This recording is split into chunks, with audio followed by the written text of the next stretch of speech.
כה חברים, היום אני אלמד אתכם איך לשחק בולסטרס טוב. אז פשוט אתם צריכים להיכנס לקרב המכריע הזה, קרב מכריע וללחוץ זוג. אני ממליץ זוג מאשר סולו. יכולת לשחק.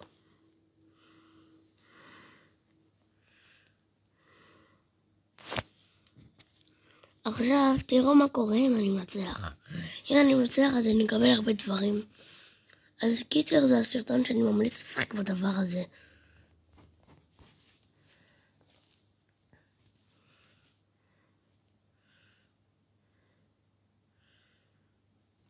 כי בזכות זה יש לי כל כך הרבה עקבים.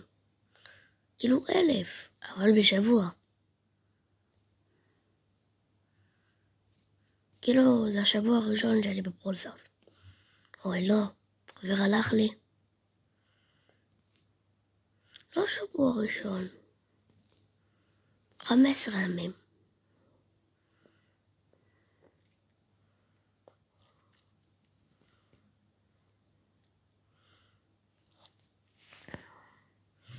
טוב.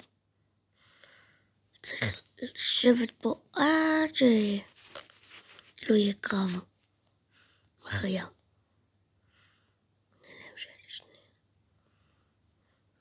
טוב. חבר שלי הלך.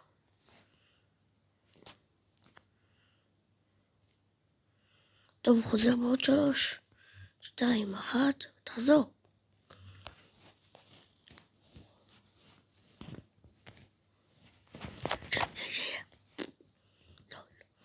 לא, לא משנה, גם אם זה מקום שני, מקבלים משהו טוב.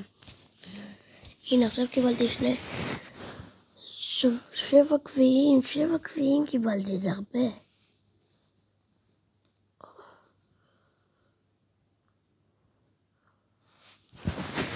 עכשיו קיבלתי את האלה של הבטל פאס.